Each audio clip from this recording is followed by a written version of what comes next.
કેવી રીતના મેળવે. એમાં આપણે મનુષ્યના પાચન તંત્ર વિશે અભ્યાસ કર્યો હતો. પછી તો કે પ્રાણીઓના પાચન તંત્ર વિશે આપણે અભ્યાસ કર્યો હતો, ઘાસ ખાતા પ્રાણીઓના. અને પછી આપણે સૂક્ષ્મજીવો એટલે કે અમીબાના પાચન તંત્ર વિશે પણ આપણે અભ્યાસ કર્યો હતો. તો હવે આપણે પાઠ પૂરો થઈ ગયો. તો આજે આપણે શું કરીશું તો કે એસએમ માંથી રિવિઝન, કે બધાએ પોતપોતાની એસએમ સાથે લઈ અને આ વિડિયો જોવાનો છે. હમણાં તમારી મંથલી પરીક્ષા છે એટલે તમારે સાથે સાથે એસએમ માંથી શું કરવાનું, આપણે હવે રિવિઝન કરવાનું ચાલુ કરવાનું છે. તો આ આગળના પાઠનું મેં તમને એસએમ માંથી રિવિઝન કરાવી દીધું છે ને, આ પાઠનું પણ આપણે શું કરશું, એસએમ માંથી રિવિઝન. તો કે પેજ નંબર 52 ઉપર પ્રાણીઓમાં પોષણ. તો કે પ્રાણીઓ પોષણ કેવી રીતના મેળવે આપણે જોયું. તો હવે આપણે નીચેના દરેક પ્રશ્નના ઉત્તર માટે આપેલા વિકલ્પોમાંથી સાચો વિકલ્પ શોધીને લખો. ચાલો પહેલો વિકલ્પ, અજગરને ખોરાક લેવાની પદ્ધતિ. અજગર કેવી રીતના ખોરાક લે છે? ચાવવું, વાગોળવું, ચૂસવું કે પકડીને ગળી જવું. તો શું આવશે એમાં? શું આવશે પહેલા વિકલ્પમાં? પકડીને ગળી જવું. કેવી રીતના? તો કે પકડી અને ગળી જવું. પકડીને ગળી જવું. પછી એ જ રીતના બીજો વિકલ્પ, તો કે મુખ ગુહામાં ખોરાકના કયા ઘટકની પાચનની શરૂઆત થાય છે? એમ કે છે કે મુખ ગુહામાં આપણે જે ખોરાક ખાઈએ, કયો ઘટક એવો છે કે જ્યાં પાચનની શરૂઆત થઈ છે, કે આપણા મુખમાંથી જ પાચનની શરૂઆત થઈ જાય? તો કે સ્ટાર્ચ, ચરબી. આપણે ચરબીનું પાચન થાય આપણા મુખમાં. પછી વિટામિનનું ન થાય. તો કે પ્રોટીનનું થાય. તો કે ન, એનું પણ ન થાય. તો શું આવશે? એ સ્ટાર્ચ. આપણે કીધું હતું ને કે આપણે શું થાય, આપણા મોંમાંથી સ્ટાર્ચ ભળી છે. આપણા મોંમાંથી લાળ સ્વરૂપે લાળ ગ્રંથિ આવેલી હોય, જેમાંથી શું ઉત્પન્ન થતું હોય? સ્ટાર્ચ. એ આપણે શું થાય, ભળી છે. અને સ્ટાર્ચનું પાચન કરવામાં આપણને મદદ કરે. જઠરમાં શાનું અશાંત પાચન થાય છે? અશાંત પાચન એટલે કે ઓછા પ્રમાણમાં પાચન થતું હોય. તો કે જઠરમાં શેનું અશાંત પાચન થાય છે? કાર્બોદિત, ચરબી, પ્રોટીન કે સેલ્યુલોઝ. તો શું આવશે? જઠરમાં પ્રોટીનનું અશાંત પાચન થાય છે. તો આપણે શું લખશું? પ્રોટીન. એ જ રીતના તો કે પ્રોટીનનું પાચન થઈ કયો સરળ પદાર્થ બને છે? આપણે પ્રોટીન જે ખાઈએ, મગ છે, બાફેલા, કે આપણે કોઈ પણ કઠોળ વર્ગની વનસ્પતિ ખાઈએ, કઠોળ ખાઈએ ને, ચણા છે, મગ છે, અથવા તો આપણે દાળ, તો એમાંથી આપણે શું મળે? પ્રોટીન માત્રામાં પ્રોટીન મળે. તો એમ કે છે કે પ્રોટીનનું પાચન થઈ કયો સરળ પદાર્થ બને છે? આપણે કીધું હતું ને કે સરળ શર્કરામાં એનું રૂપાંતર થાય. કેવી રીતના? તો કે કોઈ જટિલ ઘટક હોય એનું સરળ શર્કરામાં રૂપાંતર થતું હતું ને, તો એમાં ગ્લુકોઝ, સેલ્યુલોઝ, ફેટી એસિડ કે એમિનો એસિડ. તો એમાં શું આવશે? Amino acid. પ્રોટીનનું પાચન થઈ સરળ પદાર્થ એમિનો એસિડ બને છે. તો આપણે એમાં શું લખશું? Amino acid.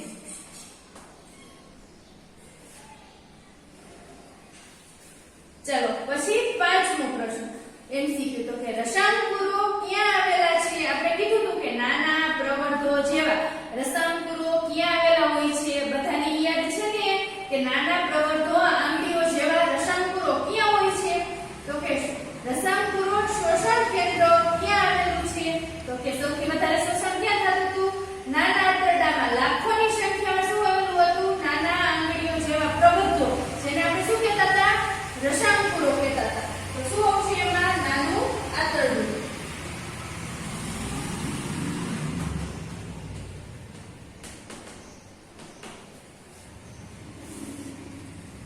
પછી છઠ્ઠી એમસીક્યુ, ખાલી જગ્યા પ્રાણી સેલ્યુલોઝનું પાચન કરી શકે છે? કયા પ્રાણીઓ સેલ્યુલોઝનું પાચન કરી શકે છે? તો કે મનુષ્ય કરી શકે સેલ્યુલોઝનું પાચન. આપણે ઘાસ ખાઈ શકીએ છીએ તો પાચન થાય ના. તો કે કૂતરો પણ ન કરી શકે. પછી તો કે ગાય કરી શકે, બિલાડી કરી શકે, તો શું આવશે? ગાય.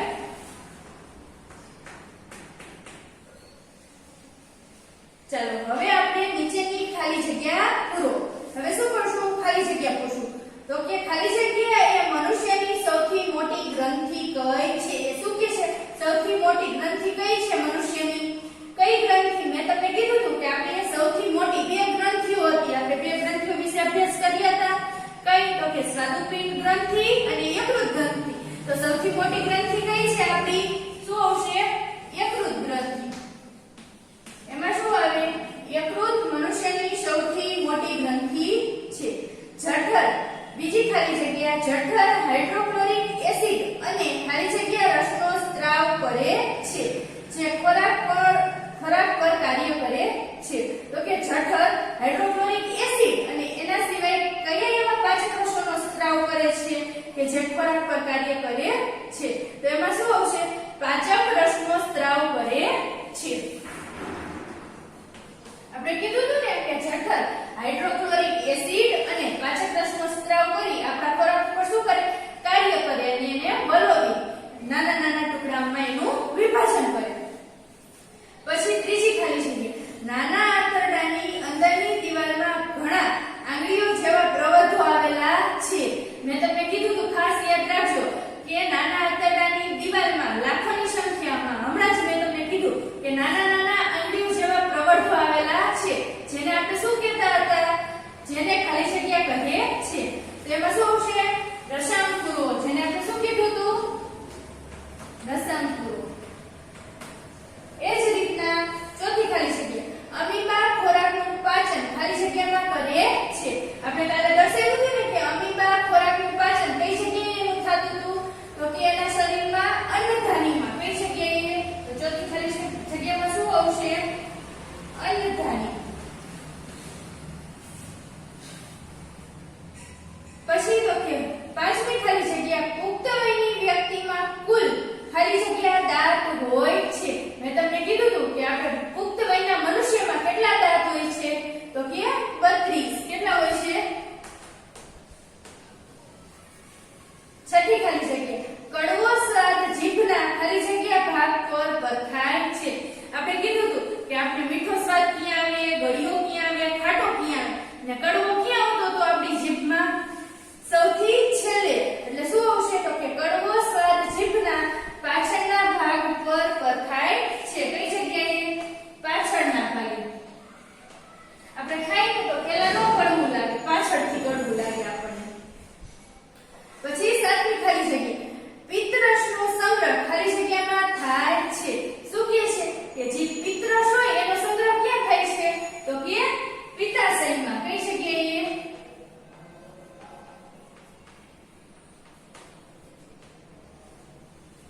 એ જ રીતના આઠમી ખાલી જગ્યા. કાર્બોદિતનું પાચન થઈ તેનું સરળ પદાર્થમાં ખાલી જગ્યામાં રૂપાંતર થાય છે.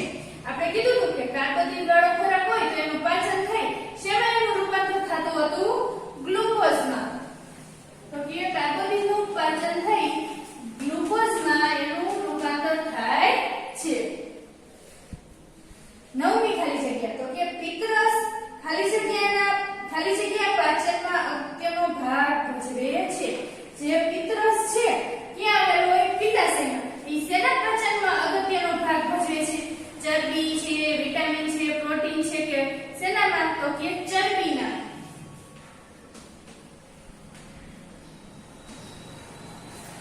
બધાને ખાલી જગ્યા સમજાઈ ગઈ? તો હવે આપણે નીચેના પ્રશ્નોના એક શબ્દમાં ઉત્તર આપો. એમ કહે છે કે નીચેના પ્રશ્નોના એક શબ્દમાં ઉત્તર આપવાના છે. અન્નમાર્ગનો સૌથી પહોળો ભાગ કયા અવયવનો છે? એમ કહે છે કે અન્નમાર્ગ હોય આપણું, અન્નમાર્ગ આખા મનુષ્યનું અન્નમાર્ગ, એમાં સૌથી પહોળો ભાગ કયા અવયવનો છે? એટલે કયું અવયવ એવું છે સૌથી પહોળું છે? મેં તમને કીધું હતું અન્નળી છે કે નાનું આંતરડું છે, જઠર છે, મોટું આંતરડું છે, પિત્તાશય છે, કયો એવો ભાગ છે? તો એમાં આપણે શું લખીશું? તો કે જઠર. જઠર શું છે? સૌથી મોટો અન્નમાર્ગનો ભાગ છે. યકૃતમાં કયો પાચક રસ ઉત્પન્ન થાય છે? બીજો પ્રશ્ન. યકૃતમાં કયો પાચક રસ ઉત્પન્ન થતો હતો? તો કે પિત્તરસ. આપણે હમણાં જ કીધું કે પિત્તરસ શું કામ આવે?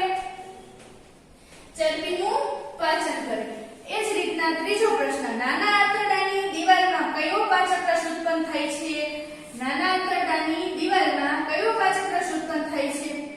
આંતરરસ. કયો? આંતરરસ.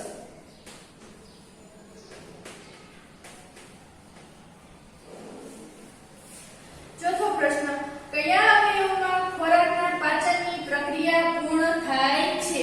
એમ કે છે કે આપણા શરીરમાં આપણે ખોરાકનું પાચન થાય તો છેલ્લે કયા અવયવમાં સૌથી ખોરાકનું પાચન પૂર્ણ થઈ જાય છે?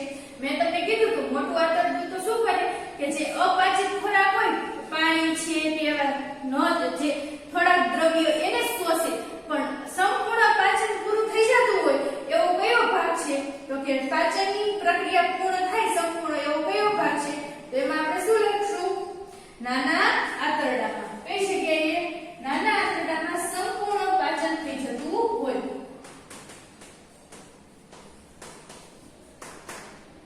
એ જ રીતના પાંચમો પ્રશ્ન, તો કે જડબાના આગળના દાંતને શું કહે છે? જે જડબા, આપણું આ જડબું છે એની આગળ જે આપણે બોલી શકીએ છીએ એ ઈ દાંતને આપણે શું કહીએ? આગળના દાંત હોય ચાર, એને આપણે શું કહેતા હતા? કાપવાના દાંત. આપણે કઈ પણ વસ્તુ ક્યાં કાપીએ? દાંતથી કાપીએ. તો એને શું કહેવાય? કાપવાના દાંત અથવા તો ફરસી.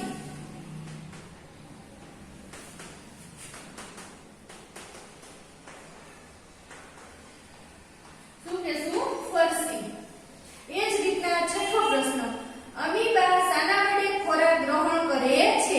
આપણે કાલે કીધું હતું અમીબાને મુખ નથી, પણ શું કરે? જ્યારે એને એવું થાય કે આજુબાજુમાં ખોરાક આવ્યો છે, સૂક્ષ્મજીવ કીટક આવ્યા છે એવો આભાસ થાય એટલે શું કરે? તરત એના ખોટા પગ શું કરે? ફેલાવી દે. એટલા માટે શું આવશે? અમીબા ખોટા પગ વડે ખોરાક ગ્રહણ કરે છે. કેવા પગ? ખોટા પગ. જ્યારે ખોરાક લઈ લે એટલે પાછા શું કરે? ખોટા પગ અંદર એના શરીરમાં આવી જાય. સાતમું, તો કે અમીબા એક અથવા વધુ આંગળી જેવા પ્રવર્ધો બહાર કાઢે છે, તેને શું કહે છે? એમ કે છે કે અમીબા, આપણે જોયું હતું ને કાલે, આ અમીબા હોય એક અથવા એકથી વધુ આંગળી જેવા પ્રવર્ધો બહાર કાઢે તો એને આપણે શું કહેતા હતા? હમણાં જ મેં તમને કીધું, એને આપણે શેના નામે ઓળખીએ છીએ? આ પ્રવર્ધોને ખોટા પગ.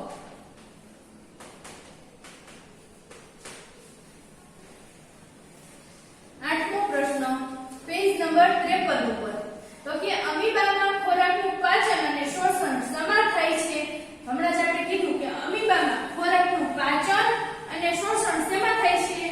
તો કે અન્નધાની. ફક્ત એના નામ શું આપેલું હોય છે? અન્નધાની અને કોષ કેન્દ્ર. સમજાઈ ગયું ને બધાને?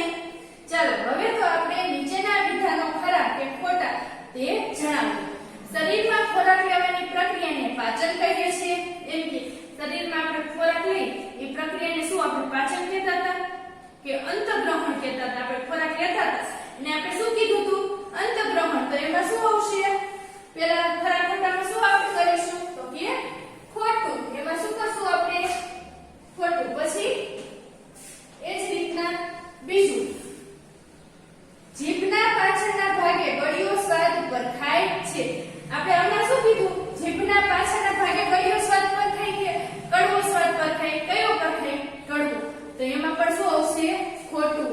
જીભના આગળના ભાગે ગળ્યો સ્વાદ પર ખાય. સૌથી પહેલા કયો સ્વાદ આવતો તો આપણે જીભમાં? ગળ્યો. મેં તમને આકૃતિ દોરી સમજાવ્યું હતું ને? હજી જો ન સમજાણું હોય તો એકવાર આપણી પાઠ્યપુસ્તકમાં આકૃતિ આપેલી છે, જોઈ લેજો.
નાના પ્રવર્ધો જોવા મળે છે, જેને આપણે શું કહેશું?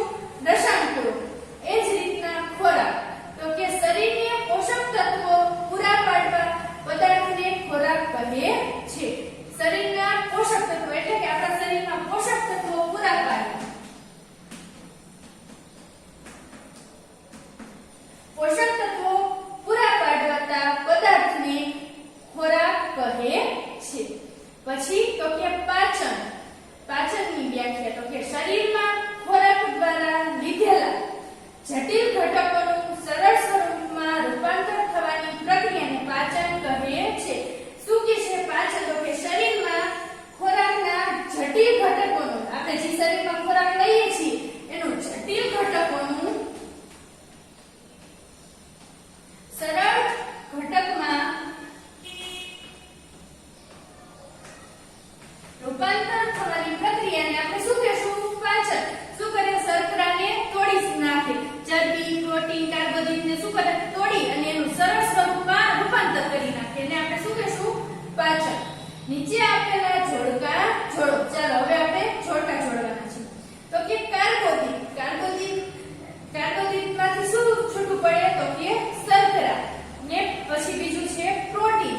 તો કે પ્રોટીનમાંથી શું છૂટું પડશે? Amino acid. એ જ રીતના ચરબી. તો કે ચરબીમાંથી શું છૂટું પડે? ફેટી એસિડ અને ગ્લિસરોલ. શું છૂટું પડે? ફેટી એસિડ અને ગ્લિસરોલ. એ જ રીતના બીજું જોડકું. તો કે કોલમ 1 અને કોલમ 2. લાળ ગ્રંથિ. તો કે લાળ ગ્રંથિ શું કરે છે? આપણે એના કાર્ય જોવાના છે. તો કે લાળ ગ્રંથિનું કાર્ય શું છે? તો કે લાળનો સ્ત્રાવ. એ સામે શું આવશે? સી. લાળનો સ્ત્રાવ કરે. એ જ રીતના બી શું છે? તો કે જઠર. જઠરનું કાર્ય શું છે? તો કે જઠરનું કાર્ય તો કે લાળ રસનો સ્ત્રાવ કરવાનો. લાળ ગ્રંથિનું કાર્ય પણ એ જ છે કે લાળ રસનો સ્ત્રાવ કરવાનો, અને જઠરનું કાર્ય પણ એ જ છે કે લાળ રસનો શું કરે? સ્ત્રાવ કરશે. એમાં પણ શું આવશે? સી. પછી ત્રીજું જોડકું. તો કે યકૃત. યકૃત ગ્રંથિ શું કરે? તો કે પિત્તરસનો સ્ત્રાવ કરશે. યકૃત ગ્રંથિ શું કરશે? પિત્તરસનો સ્ત્રાવ કરશે. તો એની સામે શું આવશે? એ. સી ની સામે શું આવશે? એ. પિત્તરસનો સ્ત્રાવ. એ જ રીતના ચોથું જોડકું મળાશય. તો કે મળાશયનું શું કાર્ય છે? મળનો ત્યાગ કરવાનો. તો એની સામે શું આવશે? જી.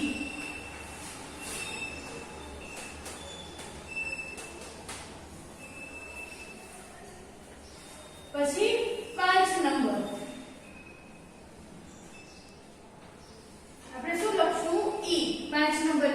તો કે નાનું આંતરડું. નાનું આંતરડાનું શું કાર્ય છે? તો કે નાનું આંતરડાનું પાણીનું શોષણ કરવાનું.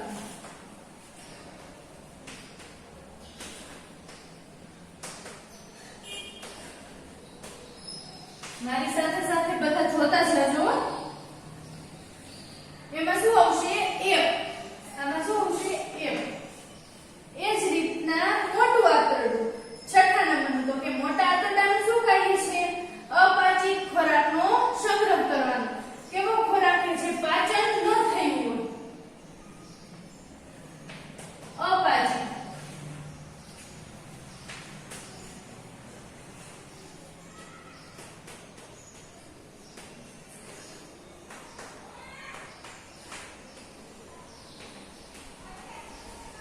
બધાને સમજાઈ ગયું ને? બધું આજે એસએમ નું આપણે આટલું જ રિવિઝન કરીશું. કાલે આપણે આગળ રિવિઝન કરશું. હવે તમારે મંથલી આવતી હોવાથી તમારે પેપર સ્ટાઇલ પ્રમાણે આજે એસએમ માંથી પહેલા પાઠ 1 અને પાઠ 2 ના ફક્ત એમસીક્યુ લખી અને પાકા કરવાના છે. ઘરેથી હોમવર્કમાં તમારે આજે એમસીક્યુ લખવાના છે અને પાકા કરવાના છે. ખાસ યાદ રાખજો, ભૂલતા નહીં.